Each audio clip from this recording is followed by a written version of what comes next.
Okay, well, thank you very much for the opportunity to give this second talk.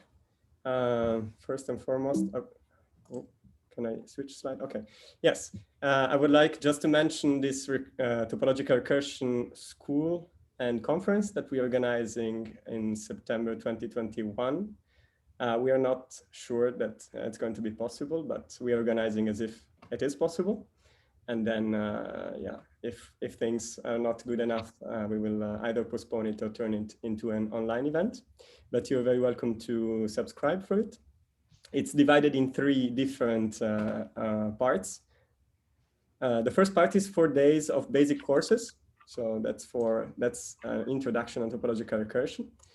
And each of the three parts is independent. So you can subscribe for the ones that you like the most or you think they're going to be most useful for you.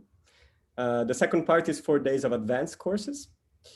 And the last 4 days, it's only for experts in topological recursion, and it's a highly collaborative workshop where people will also have the opportunity to submit open problems in advance and then find collaborators to start working on them at the conference. Okay, after this advertising, let me start with the talk. So last time we defined what a cohomological field theory is. It's a collection of classes in the cohomology of the moduli space of curves that behave well with these natural maps that you have. For example, when you glue surfaces, or when you forget mark points. And then we've seen the definition of what a Givental R matrix is, and this matrix acts on the cohomological field theories. And moreover, if you start from a cohomological field theory that is good enough, namely semi-simple, then can always be written as a Givental R matrix acting on a topological field theory, which means a cohomological field theory of degree 0. So just numbers instead of classes. And also we've seen that topological recursion does something very similar. And the two approaches have been identified in a paper by 4 people that is referred as DOS and stands for Dunyan-Barkowski, Orentan, Shadrin, and Spitz. So this time I would like to first talk about one particular CohFT that it's very nice for me and has a lot of applications. So it's here in the middle, and it's called Chiodo classes from Alessandro Chiodo that computed the Chern characters. And here I listed briefly all the applications that I know of this class. And many applications are popping out, sometimes surprisingly.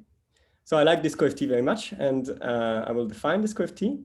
And then I will quickly give some of these examples, but that's not really the point. Like in the slides, I put a lot of details about the definition of the objects, but I would like to go fairly quickly through these examples because I would like to focus and to have time for the last part.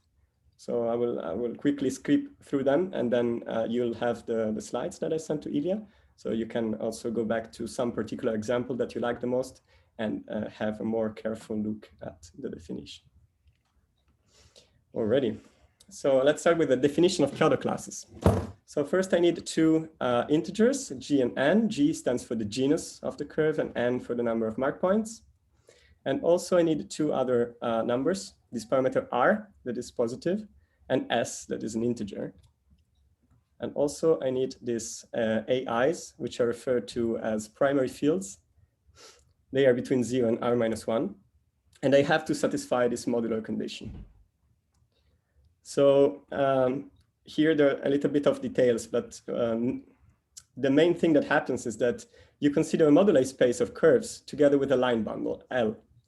And then you ask that the R tensor power of L should be isomorphic to the log canonical tensor S, where you shift the log canonical by these parameters.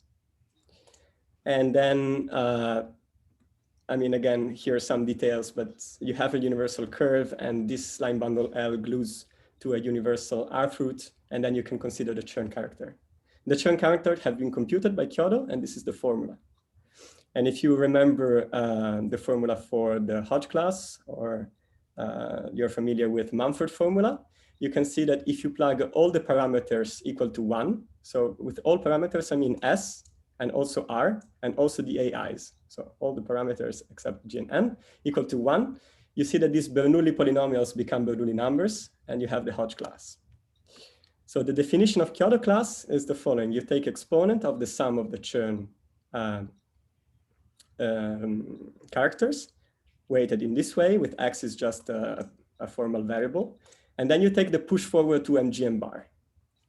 And again, if you take all the parameters equal to 1, Chiodo class is just the Hodge bundle, the Chern class of the Hodge bundle.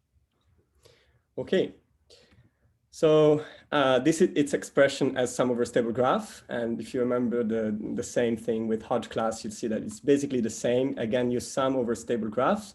And then here you sum over all possible weightings on the half edges, these AIs. And then you just divide by the automorphism. You have some factors of R, but it doesn't matter. Every time you see a vertex, you decorate it with the Bernoulli polynomial. Every time you see a leaf, you decorate it with the Bernoulli polynomial. Every time you see an edge, you decorate it with the Bernoulli polynomial.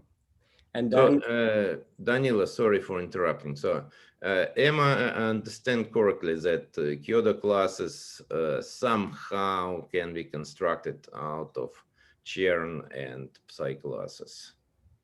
Definitely, they can be constructed out of Psi classes and kappa classes and divisors. Exactly. So you can think just this as a finite sum over stable graphs, and they are decorated in all possible ways with Psi, kappa, and divisors, with a lot of coefficients, which are just Bernoulli polynomials evaluated at some parameter. Does that make sense? Yeah. Okay. Just the formula looks a little bit complicated because there are many things, but it's just a finite sum. Yes, usually these formulas are complicated, but in principle, it's more or less clear. Exactly, they are very explicit. If you start choosing genus base 0, genus 1, and then low n, you can list these graphs and list all the contribution explicitly. Other questions? Yeah, I'd like to ask, suppose I left the Bernoulli polynomials as some unknowns. Would I be able to infer that the Bernoulli polynomials had to arise in order to have the good properties that you're going to be using?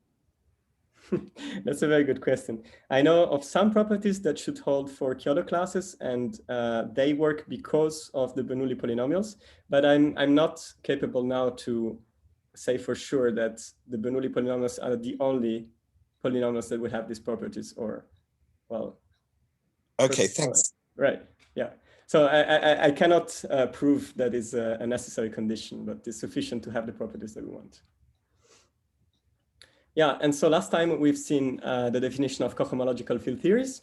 These Chiodo classes are cohomological field theories, and they are semi-simple. So they should have a given Tal decomposition, meaning there should be some R such that R acting on a topological field theory should give Chiodo classes.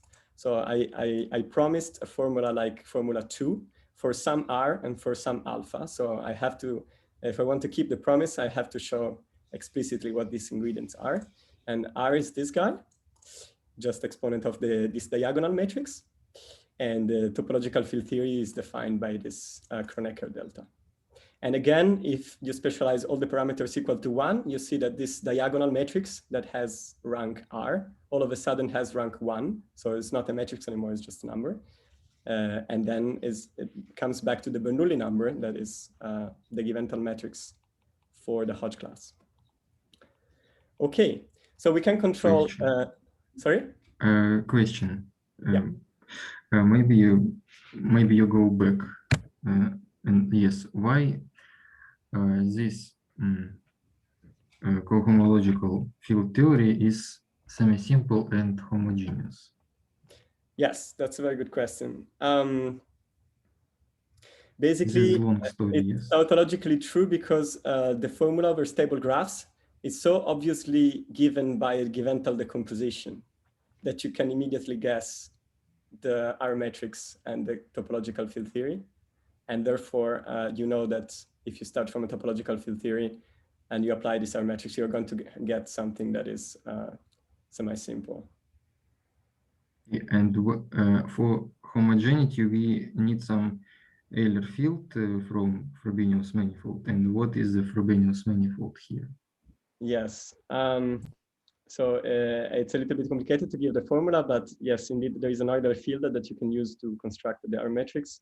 The Frobenius manifold, it's R-dimensional manifold with some potential that you can write down explicitly, but I don't have the precise formula here.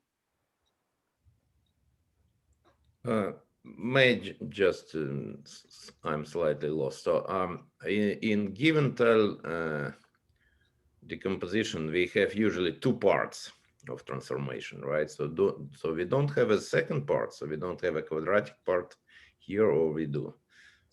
Yes, thanks for the question. So usually we've seen last time that we want to act with a given R matrix, but also with a translation T. Is that your question, right? You're wondering about the T.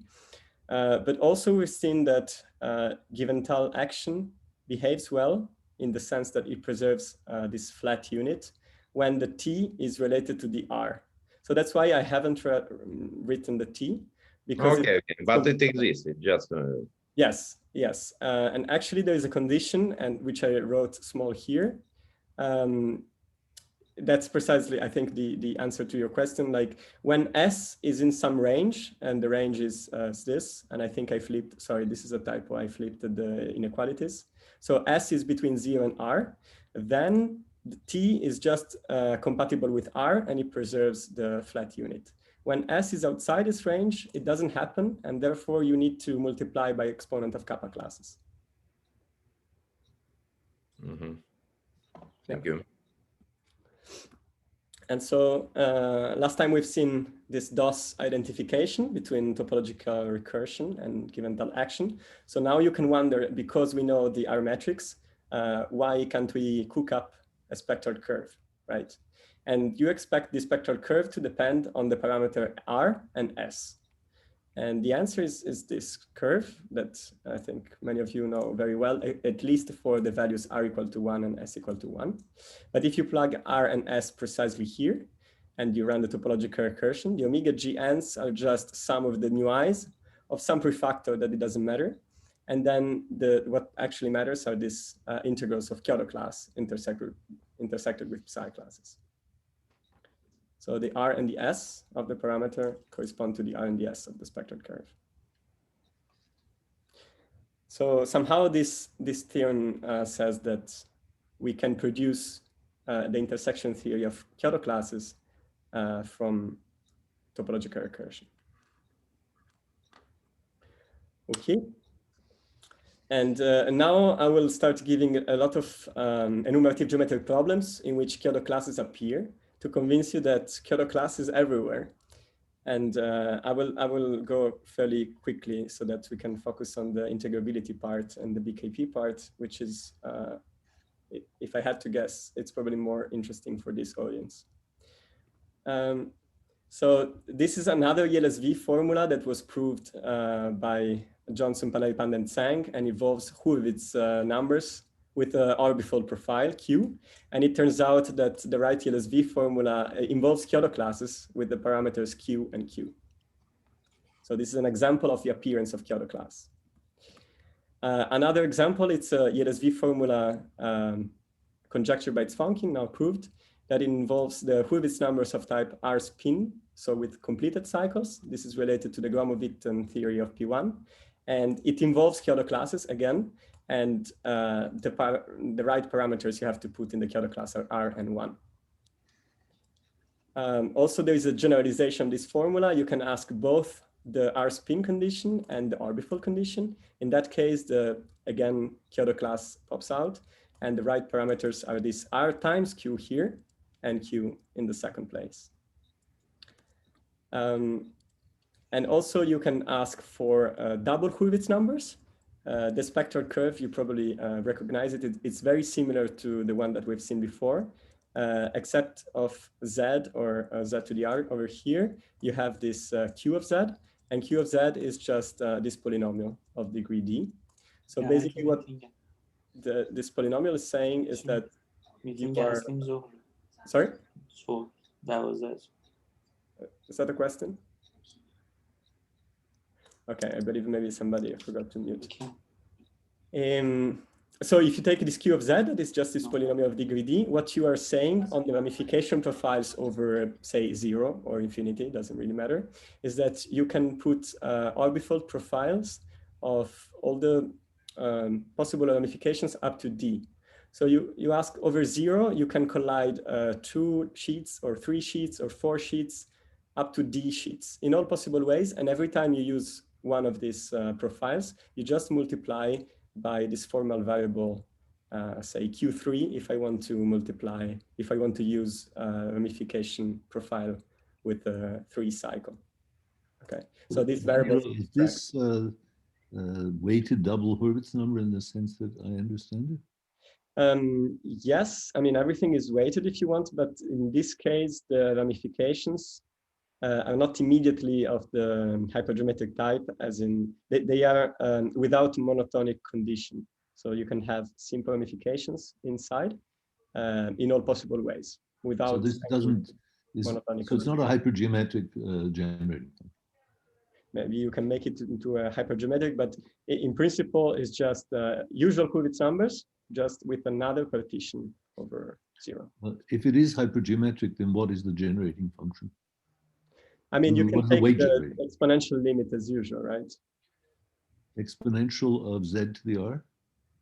Yeah. What is it? But in this case, so for usual Hurwitz numbers in your notation, I believe g would be exponent of z.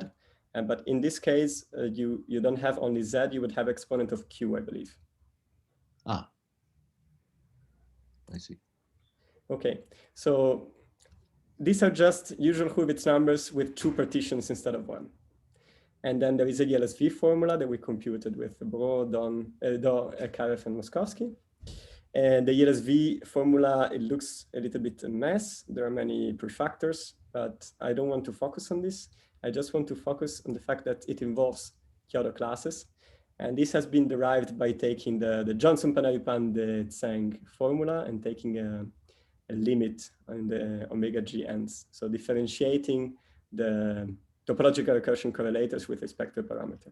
So it's also a nice example on how we can derive ELSV formulas from existing ones. There is another ELSV formula that in which Chiodo class appears, and that was conjectured by Goulden, Jackson, and Bakil, and is again about double Hurwitz numbers, but this time one of the partition collides in a total ramification. Sorry, there's a typo here. The epsilon push forward is already included in the definition, so it should not be here. But so Goulden, Jackson, and Bakil conjecture that such formula existed. And then we find the ELSV formula, in which, again, includes Chiodo classes. And the parameters that you want to put in there are D, D, and then D minus mu1, D minus mu n, where the mu1, mu n are the profiles of the ramification. The only ramification in which you have parameters, right? Because the other one is collided in a full ramification. And this D is just the sum of all the new i's. So it's a little bit of a weird parameterization of Chiodo classes, but it does work and does give the right numbers.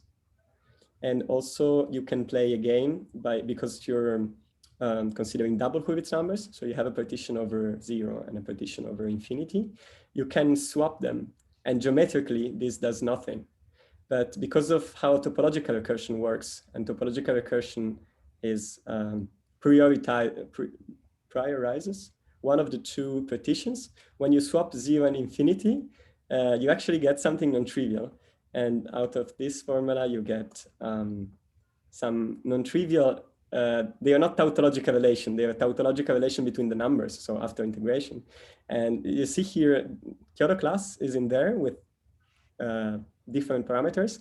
And on one side, you're integrating over mg d over p, and the other one is mg d over q, where p and q are the orbifold profiles. So you're integrating over 2 different moduli space of curves with different n, if you wish. And in both cases, you have Chiodo classes with different parameters, but they are equal. So this is a nice example on how you can obtain relations between the integrals of Chiodo from topological recursion. I'm sorry, what is orbifold profile? Orbifold, it just means that on one partition you pick p, say a positive number, like 1, 2, 3, One would be that is unramified. So let's say that it is non-trivial, is 2 or higher. And then you just use the same P over the whole ramification profile. So of course, the degree should be divisible by P and also divisible by Q. Otherwise, this number will not exist. Sorry, Danny, do you think that that relation between intersection numbers hold also at the level of tautological classes? Have you checked that? No, I haven't checked. Somehow this parameterization of Chiodo is quite mysterious, and I'm trying to understand how this parameterization works, because it seems that it vanishes after some degree, but it's not very clear which degree it is. And so the polynomiality in this μi's is very mysterious. Now I think that this degree should be something like G -2 plus n, something like that. But I'm checking this. It's very mysterious. Like if you were looking at the definition of Chiodo class, you wouldn't say that this evaluation is a polynomial in the μi's. Because Pixton teaches us that when we take high degree, we have a high pole, but the pole is not there. And it's kind of mysterious how this pole vanishes. So just to understand your covering diagram, are all of the branch points, should we interpret this as saying that all the branch points except the orbifold points simple? No, yes, you can put simple if you want, but no, you have many intersecting. Okay, so that could be multiple. Yes, you can put completed cycles, R plus first completed cycles, and the R appears over here in the formula. So they are the spunking ones. But if you wish, you can plug R equal to 1 and have the usual. Okay. No, I just wanted, so of course, your diagram shows the intersection of many sheets. Yeah. Okay. And there's some weight associated to that. Oh, well, you just multiply by 1 over the automorphism of the cover. Just that. Could I just want to inject a question here, because I think that this, from your previous answer, that this is within the category of these weighted Hurwitz numbers that we studied many over several years. But there's something peculiar about the weighting. It's not the most general weighting. And I was wondering if any of your examples have weighting that is outside of this category. What I mean by that is there's only a minimal amount of information about the multiplet of branch point profiles, which enter into the weight factor. Mm-hmm. In these, and that information is just simply the co-length. You don't have anything that depends on the details of the ramification profile. It only is that one number, the co-length, and the weight is really only a function of that. Do you have examples where there are more general weights?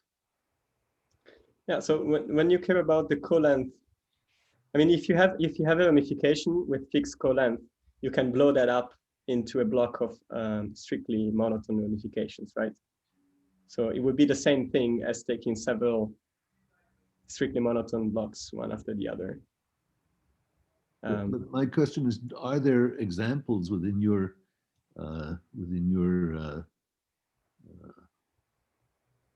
cohomological field theories? Are there examples of such ELSV formulas in which the weighting does not only depend on the co-lengths, but are more sensitive to the actual structure of the ramification profiles? I mean, in all these examples, you would have to take the limit for the exponential. So it's not immediate how you do it, right? Because I'm not asking this monotone condition. So now the completed cycles or the usual simple ramifications are in all possible ways. So they are not really in that setting. Like to put them in that setting, you have to take this limit. But are there examples of weights where, let's say, two different ramification profiles which have the same co-length have a different weight? I'm not using colons here. Okay, I think that we must go, right? Unfortunately. Also, it's an interesting question because I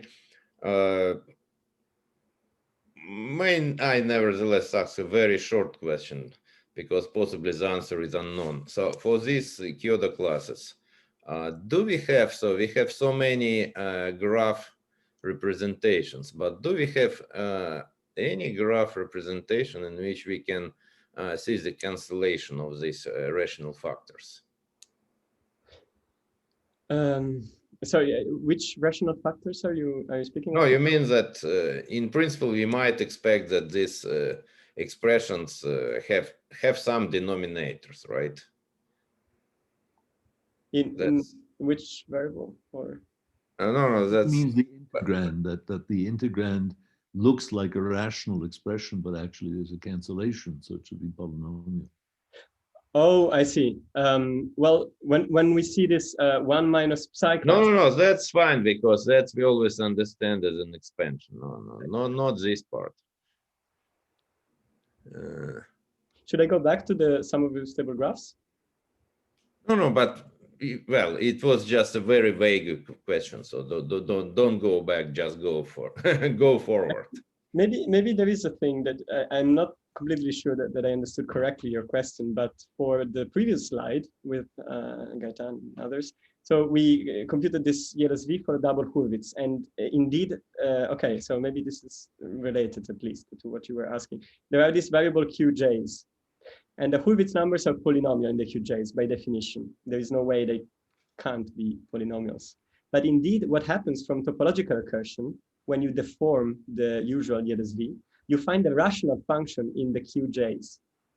And then for geometric reasons, you're allowed to say that all the terms which have poles, they should be equal to 0. And this is what we do in the paper, actually. And this gives some extra relations between Chiodo integrals. So this happens, like the deformation of topological recursion spectral curve gives rational functions, and then we impose that they are equal to 0 whenever they are not holomorphic.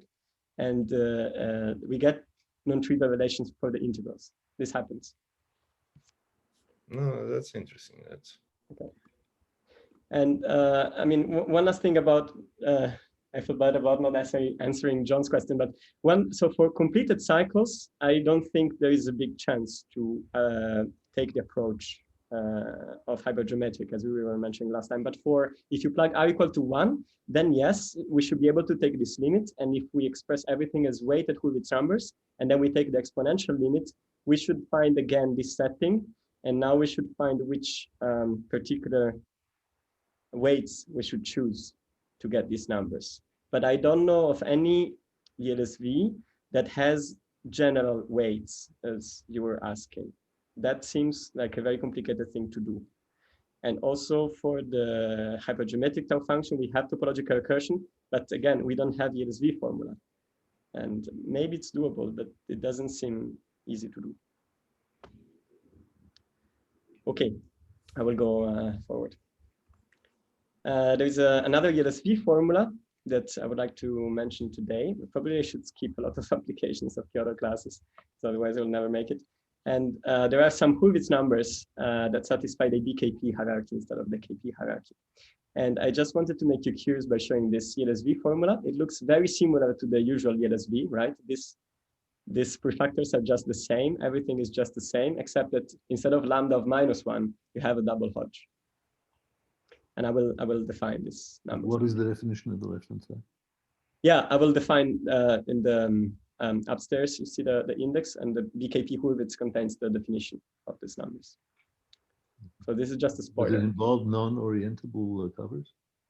No, it does not involve non-orientable. I had a look at your book, which is beautiful, and I can confirm we are doing the small BKP in your setting. And it was very clear. Thanks for the reference. They satisfy many nice properties, and we conjecture the spectral curve for them, and we tested numerically. Okay. There's no relation to the work of Natanson and Orlov.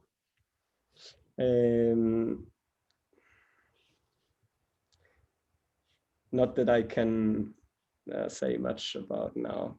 But there is another paper of Natanzon with other co-authors that does deal with BKP, the small BKP and Hurwitz numbers. So it's related, but it's not exactly in the direction we went for. You mean the very recent one, which was published around spin Hurwitz numbers, exactly. Yeah, that's something else. But that relates to Kontsevich-Witten and to the BGW integrals. Yeah. Well, that's exactly what we use. That formalism is exactly what we use. Okay, but that was kind of a surprise that these generating functions turned out to be BKP. Nobody knew that it was BKP, I think. Well, maybe Di Francesco. Philippe, are you here? Maybe Di Francesco, back in 1992, who wrote a paper with Brezin and Itzigson for Kontsevich-Witten and actually gave an expansion without knowing it in the basis of Q-Schur functions. But is Philippe here? No, I guess not. I'm afraid that we have to move because it's still so many material ahead. So, okay. So just to make you curious, probably many of you have seen the spectral curve many times. If you take the spectral curve as CP1 with x equal to z squared and y is equal to the sine, you get after Laplace transform, you get Peterson volumes. But if you take the cosine instead of the sine with a division by z because y has to be odd, now you get the same exponent of kappa 1 times some class, this theta gn, that will be referred to as Norbury class, and it's sort of a cohomological field theory. And after Laplace transform, you get these integrals, and these integrals are the volumes of the moduli space of hyperbolic structures, as in the case of Mirzakhani, but now not on Riemann surfaces, but on super Riemann surfaces. So this class. Could you say how theta is defined? Yes, that's the next slide. But this slide is to make you curious about why we would care about the definition of theta. So this theta plays a very special role, and now I'm going to say what it is. So this is a theorem of Norbury. It says that if you take a collection of classes, theta gn, such that these four properties are satisfied, this collection exists and is unique. So the requirements are the theta gn are of pure degree, and this is something we have to ask in principle because the CohFTs that we know, except for Witten class, many of them are not of pure degree. This other condition says that it behaves well with the usual natural maps in moduli space of curves. The pullback condition is a little bit different of the forgetful map. So after I pull back with respect to forgetting the last mark point because of pure degree. So instead, at this time, I have to multiply by psi class. And this is just the initial data. And Norbury proves that if you ask these four requirements, there's only one class that would fit. And this class is defined as, well, you start from Chiodo classes again, because this is all about appearances of Chiodo classes. Now you take a Chiodo class and the first guy is equal to 2 and the second one is equal to -1. And then this was the degree parameter, this formal x. Now you have to plug that into -1. And now you take the homogeneous degree 2g minus 2 plus n out of this class, you multiply by prefactor. That's Norbury class. Can that be described? Can that be expressed in terms of psi classes and kappa classes? Definitely, because you just take the Chiodo class, you expand it in stable graphs, and now you select the degree. So it's now you have the formula. What is surprising about this class is that, okay, from geometry is interesting because it's a top churn of an actual bundle and not a virtual bundle, but maybe for us it's more interesting that its integrals form a tau function of the KDV hierarchy. And also this is a CohFT corresponding to the Berzangos-Witten. And there has been a lot of work, also by Leonia, about this irregular Bessel spectral curves. So another example is this double unification cycle. This is something interesting, maybe more in algebraic geometry, but from the integrable hierarchy point of view, there has been the development, the definition and development of this integrable hierarchy by Sacha Bouriac that is based on this double unification cycle. I will not give the details here, but they are written in the slides for you if you are curious about the definition. But the main point here is that they are related to Chiodo classes. And these actually, they are not defined as some in terms of the Chiodo classes. They were defined before in 3 different ways, but one of the definitions of double unification cycle, there was a big conjecture by Pixton, and the proof of this conjecture passes through Chiodo classes. And actually, this is a restatement of Pixton conjecture that is now proved. And it says that if you take a Chiodo class with parameters R and R, and then you take all the other AIs, now you select the degree G. Instead of, inaugurally, we were selecting 2G minus 2 plus N. Now we select degree G, and we multiply by R. Now this all of a sudden becomes a polynomial in R. I mean, you have to prove that it's a polynomial, but they do it. And after it's a polynomial, you can select the constant coefficient. And this is true only for R that is much bigger than the parameters AIs, otherwise it's not polynomial. Now you take the constant coefficient and it coincides with double unification cycle.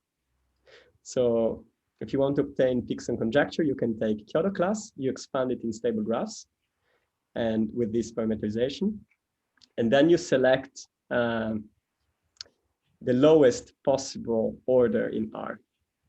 Out of that huge expression in stable graphs, if you look at the lowest possible order in R, you get double unification cycle. So what happens is that you destroy the Bernoulli polynomials, and the only thing that survives is just squares. So you substitute Bernoulli, you have Bernoulli m plus 1 in principle, and now it turns out that you have to select every time m equal to 1. So you have Bernoulli 2 polynomial, and then you take only the leading coefficient of that. This is what this formula does for you. So nevertheless, I think it's interesting to observe that double unification cycles were studied before, and they have a lot of applications, including Sacha-Bouriac hierarchy, and they are definitely related to Chiodo classes in this way. Also, there are Mazurowicz volumes that will briefly mention. They can be, roughly speaking, thought of volumes of the cotangent bundle of MGM bar. So there is a theorem that says that if you renormalize what I said properly, this measure is finite, and you can call that the Mazurowicz volume. There are more details above. After you divide by some powers of pi, you have some rational numbers. And then it turns out that there is a topological recursion for these numbers. So if you take the spectral curve for Witten-Koncevich, okay, so just psi classes, but now you add to the Berman kernel this piece over here, this last part, 1/2 sum over m in z star of this guy. And these are called the Hurwitz-Riemann zeta functions. You run the topological recursion, and you can expand in this Hurwitz-Riemann zeta function, which are these guys over here. And the 2di plus 2 in the definition goes at the exponent. So here you're only seeing stuff for d equal to. You get some numbers, and if you plug all the di is equal to 0, you get the Mazurowicz volumes.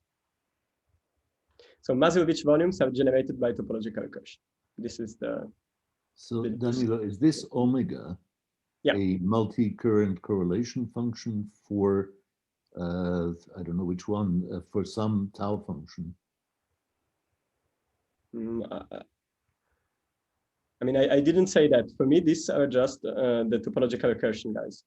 Yeah, but in the, at least the cases I know, the topological recursion guys are themselves multi-current, I mean, interpreted fermionically, they're multi-current expectation values, vacuum expectation values associated with some I mean, tau function. So there's underneath it a tau function. So this is sort of data that you can derive by taking derivatives of tau functions and so on. Yes, in fact, there is an integrability behind this. This is going to be KP. And is the tau function still the, is it the BGW or the KW integral? It's not the BGW. It's the KW is Kontsevich Witten. No, I mean, it's more complicated. So it's not in the realm of irregular spectral curves. It's in the realm of regular ones. It's not going to be Witten-Kontsevich because it's going to be more complicated than just psi classes, but it's of that type. Actually, you see that the spectral curve is extremely similar, right, to the one for Witten-Kontsevich, except that you put this extra piece on the Berman kernel. And that produces in the expression as sum over stable graphs, just some extra contribution on the edges. Is it a KDV tau function? It's not a KDV, it's just a KP or Well, ELW. John, that's precisely the question, because when we change this two-point correlation function, we have this quadratic operator, and quadratic operator usually destroys integrability. Linear part is okay, just shift of times. So are you saying it's not a tau function at all? It might be not, yes. In general, it might be some miracle if it is tau function. Okay, I'm going to state some result precisely about this, and then hopefully this will be clear. There also has been work about this by Kazarian. I will briefly mention what happens. So this is a spectral curve for Mazurowicz volumes, and then we produce many numbers, and we conjecture some formula about how they behave, some polynomiality formula if you want. So Mazurowicz volumes are equal to some prefactor times, this is a polynomial, and this is a polynomial. And this guy in between, it's not a polynomial, it's a binomial coefficient. And these are the first values for the two polynomials that we conjecture they exist, P and G and Q. And then Chen, Müller, and Sauvaget, they prove this conjecture. And the way they prove this conjecture involves Chiodo classes once more. So they prove that these volumes, they are equal to some prefactor, the same as before. So this prefactor doesn't matter at all. They are just integral of MGM bar of Chiodo class for the parameters 1 and -1. But you have to take the inverse of that. Because this is an exponential class, it's very easy to take the inverse. This is called the Segre class of the quadratic Hodge bundle. And now you can look at this object and you can split it. And it turns out that you can split it in the Hodge bundle times kappa classes that then you can pull back to psi classes. So it turns out, and this maybe answers partially your question, John, that the Mazurowicz volumes are a finite linear combination of Hodge integrals of this form. And these guys satisfy KP, we know that. But the psi classes are always to the power 2 instead of to any power. We were a little bit annoyed by this -1 because we know the spectral curve for Chiodo, but we don't know the spectral curve for Chiodo to the -1. But using, and this refers to the question by Ezra of before, would you have been able to guess they were Bernoulli polynomials if you didn't know about them? There is this very nice property of the Chiodo class that you can get rid of this -1 and exchange it for a 1 instead. And the price that you need to pay is to take the second guy B and turn it into a 1 minus B. And also you have to take the degree parameter and turn it into minus that. And this sort of well, it's a duality. It holds precisely because of the properties of the Bernoulli polynomials. Yeah. And now that it's a Chiodo class, we can apply the theorem of before with a small modification. There is this extra minus over here. And now this is a second spectral curve for the Mazurowicz volumes. So Mazurowicz volumes have two different spectral curves, which are inequivalent. And let me recall that the Mazurowicz volumes appear as the constant term of something. This something is a polynomial. So we have two spectral curves. They both produce a series of polynomials for every G and M. And if you look at the constant term of both collections, it coincides and it's the Mazurowicz volumes. But if you look at the other coefficients of the polynomials, in general, they are different. So could I just understand? So Leona said that there's not necessarily a tau function, but there is something, isn't there, that satisfies kind of loop constraints or algebra constraints or something, from which you can construct your omegas. Yes, and Danilo, and it looks like for this expression, it must be a tau function because it doesn't, it's really just shift of times, right? Yes, and also it's a linear combination of Hodge integrals. Yeah. So there has been work of Kazarian on the KP integrability and by Yang, Zagier, and Zhang about the ELW integrability of Mazurowicz volumes. So does this tau function have a matrix integral representation? It doesn't come to my mind at this moment, but maybe somebody in the audience knows this. Ale, do you recall if there is a matrix model? I actually don't know. I don't know. Yeah. Okay. So several follow-up works by people about this. And another curiosity about Chiodo classes is that if you pick the parameters 1 and -1 and integrate, you get the Euler characteristic of the moduli space of curves open. And again, you can split it into the Hodge and into the kappa classes and even in proof of Zagier formula. Also, now we enter the realm of John. Monotone Hurwitz numbers, we like them very much. We take them as one unramified profile over 0 and another partition mu over infinity. And the intermediate profiles are of simple type. But if you label the sheets of the covering, the highest label from left to right is always monotonely increasing. This is the definition. Oh, I mean, below you find the proper definition, but this is what's happening. And in the same way, you have strictly monotone Hurwitz numbers, where now the condition is the same, but they're strictly monotone increasing. So before, if you're looking here, there are two sheets that one after the other, they are the same, and after you don't have them anymore.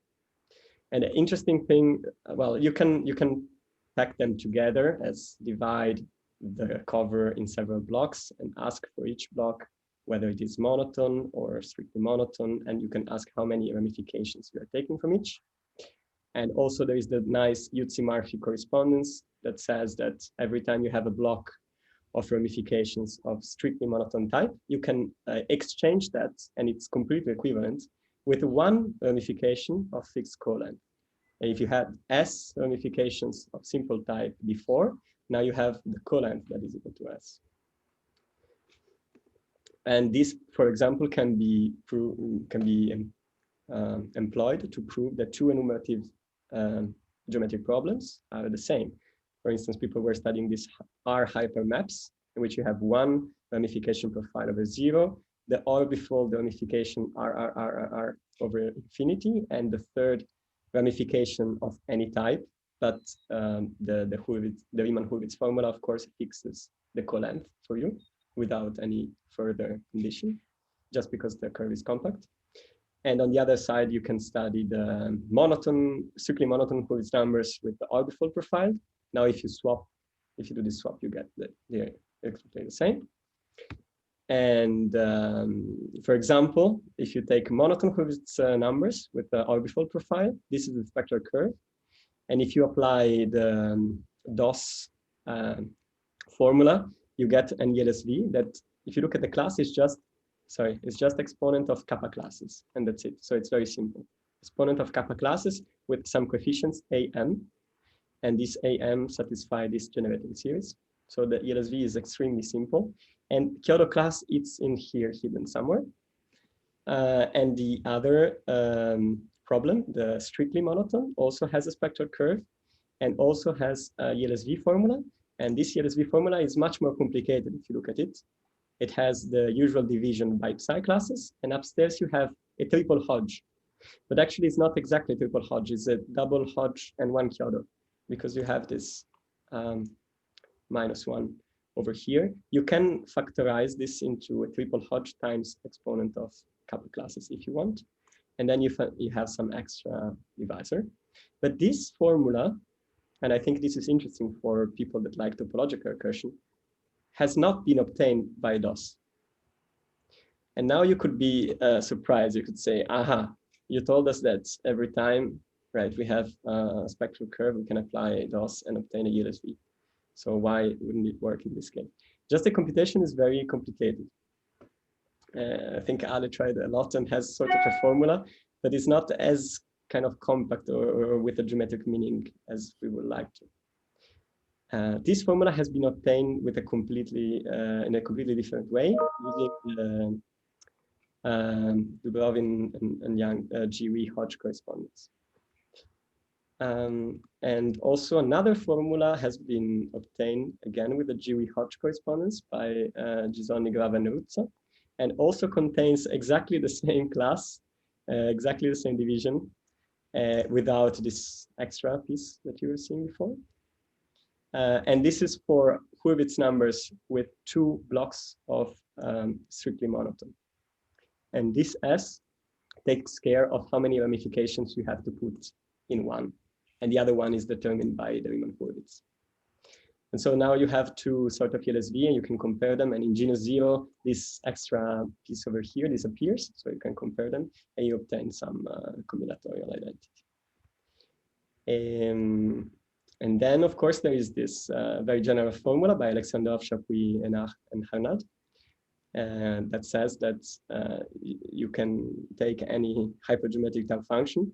In particular, you can take the Hurwitz numbers with any number of strictly monotone and any number of monotone blocks in a row. And you have a lot of variables keeping track of how many ramifications you're using for each block. And this is the spectral curve for all these problems. So this is a very general spectral curve. And in the beginning was proved when the case G and S were polynomials, and then the proof has been extended by Bichkov, Berkowski, Kazarian, and Shadin very recently. There is no ELSV formula yet for this spectral curve. Maybe I can make a little advertising also, which is nothing to do with topological recursion, but has to do with combinatorics. When we worked on this stuff, it was actually Guillaume Chapuis who related the tau function to these constellations for the polynomial case. And I asked him the question then, well, how can we give weighted constellations for the rational case? And at that time, we didn't know it. But since then, together with Boris Runov, we worked that out. And there's a paper in press in which another type of weighting of constellations, you know, constellations somehow generalize the dessin d'enfant. And we have weighted constellations from which you can actually just reconstruct the tau function. So it turns out that there has to be, for the numerator, one kind of weighting, and for the denominator, another kind, which actually involves another integer, but it's much the same. And so there is a graphical combinatorial interpretation of the rational case as well. And I'm sorry, so I have a question either to Danilo or to John. So and is this the same or it's different from Orlov's hypergeometric Hurwitz, well, whatever, Hurwitz numbers, right? Okay.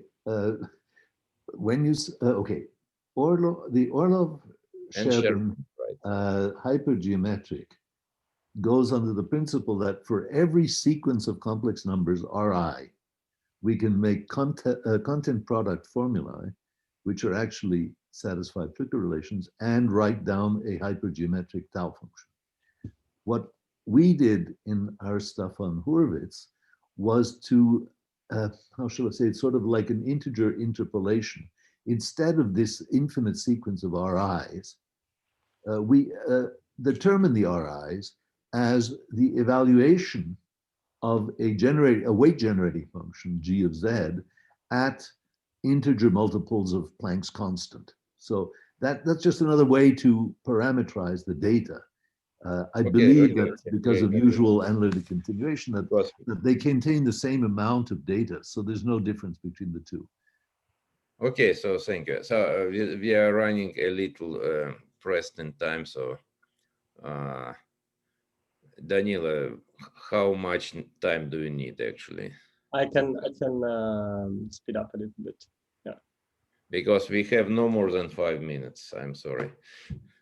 Okay. Well, I won't be able to cover the last 2 parts. Anyhow, let me just mention something about the integrability of Chiodo, and then I can finish. So Is it not possible to spill over to shift things by a week? is it possible? I mean, this has to be asked to the organizers. Sorry? Organizers, is it? Are we on a rigid schedule, or can Danilo take another week next week? No. We have scheduled till the mid-April, I think. Okay. Unfortunately. Leonia, I have a proposal. What about I stop nowish, and then whoever wants to stay for the last part. That's nice. Yeah, that's possible. Yes. Okay. So just let me just mention what this section is about. So we've seen Chiodo classes. It's a very nice cohomological field theory and is involved in more than 15 enumerative geometric problems. And many of them have some integrability, like they obey KP or 2D Toda or ELW or KDV, for instance. That these numbers, the numbers that you're counting are always expressed in terms of integrals of Chiodo with some prefactors. And these prefactors can be tricky. They can be known polynomials in the parameters. And so a natural question that you can ask is whether if you take the partition function just of the simple, honest integrals of Chiodo classes without any prefactor, that would be some tau function. And this is exactly what Kazarian did for the Hodge class. So what Kazarian did was, let's pack together integrals of lambda classes with psi classes, and let's see if that satisfies something. We know that Hurwitz numbers satisfy KP, so he inserted the usual ELSV formula inside the generating series for Hurwitz numbers. There was a KP tau function, and he saw that this preserved the integrability. And we did the same thing with Chiodo classes, and indeed it works. So integrals of Chiodo classes satisfy KP. I think I should stop now, and then if somebody wants to stay, I can just quickly give the main points of the proof, and then I can speak about the BKP Hurwitz numbers. Thank you for the attention. Okay, so thank you, Danilo. So let's thank the speaker.